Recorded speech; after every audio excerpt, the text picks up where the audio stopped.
এখন চলে এসেছি আমি আবার একটা ব্লগ নিয়ে। আর আজকের ব্লগটা হচ্ছে আমার বাড়ি ফেরার। তো আমি এখানে খুবই আনন্দ পাচ্ছিলাম, কারণ প্রায় 1 সপ্তাহ পর আমি আমার বাড়ি ফিরছিলাম। তো কতটা আনন্দের! তো আমরা স্টেশনে পৌঁছে গেছি সকাল সকাল। আর স্টেশনে পৌঁছে গিয়েই ভাবলাম তোমাদেরকে স্টেশনটা দেখাবো না, অবশ্যই দেখাবো। আর আমি অনেক দিন পর ট্রেনে চাপছিলাম, মানে যাতায়াত হয় কিন্তু বাসে হয়, কিন্তু এই ট্রেনে চাপার অনেক দিন পরের এই অনুভূতিটা আমার কাছে দারুণ লাগছিল। অনেক দিন পর যেহেতু চাপতাম, তো যখন আমরা পৌঁছাই এখানে খুব ফাঁকা ছিল, কারণ আমরা অনেক সকালে পৌঁছে গেছিলাম স্টেশনে। যেহেতু আমাদের বাড়ি থেকে আমার দিদি বাড়ির ডিস্টেন্সটা অনেকটা, প্রায় 4 ঘন্টার। তো তার জন্যে অনেক সকাল সকাল আমরা বেরিয়ে পড়েছি বাড়ির উদ্দেশ্যে। তো এটা দেখো, এটা হচ্ছে আমার দিদি বাড়ির স্টেশন। কেউ যদি জেনে থাকো, দেখো কটা বাজে, 6টা 6। তো 6টা 6 আমরা দাঁড়িয়ে আছি স্টেশনে। তো কিছু কিছু লোক আসা শুরু হয়ে গেছে স্টেশনে। আমরা ট্রেনের অপেক্ষায়। আর আমাদেরকে দিতে যাচ্ছিল আমার দিদি আর আমার জামাইবাবু, দুইজনেই যাচ্ছিল আমাদেরকে পৌঁছে দিতে। মানে আমাদেরকে বলতে আমাকে আর আমার ভাগনাকে। তো আমরা চলে এসেছিলাম পাঁশকুড়া স্টেশনে। পাঁশকুড়ায় বসেছিলাম আমাদের আবার একটা ট্রেনের জন্য। তো আমাদের বাড়ি আসতে গেলে ট্রেনে করে একটা ট্রেন বদলে আসতে হয়। এই যে এখানে আমি দিদিকে দেখাচ্ছিলাম, দিদি বলছিল জামাইবাবুকে দেখা। তো আমি জামাইবাবুকেও দেখালাম। তারপরে এই পাশের ট্রেনে উঠে এই যে তোমাদেরকে একটু পরিবেশটা দেখাতে দেখাতে আমরা বাড়ির উদ্দেশ্যে রওনা দিয়ে দিয়েছি। আর কিছুক্ষণের অপেক্ষা, তারপরেই পৌঁছে যাব আমরা বাড়ি।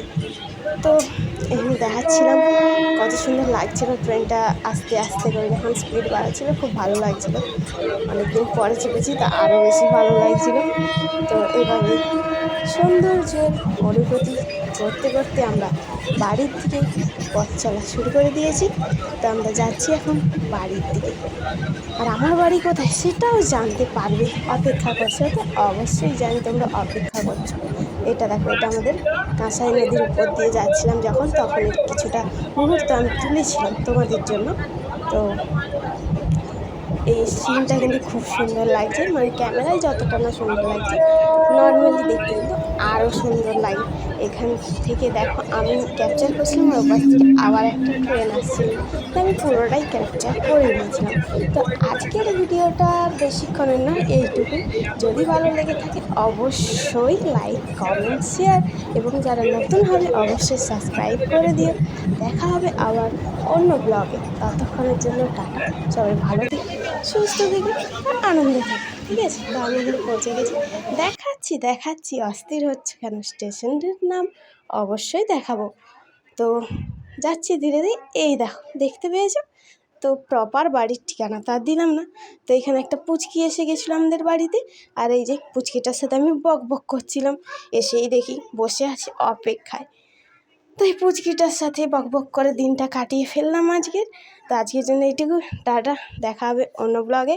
ততক্ষণ, আর হ্যাঁ, লুকিয়ে লুকিয়ে কি দেখছো? অবশ্যই সাবস্ক্রাইব করে রাখো, পরের ব্লগটা আরও মজাদার হবে সেইগুলি দেখার জন্য।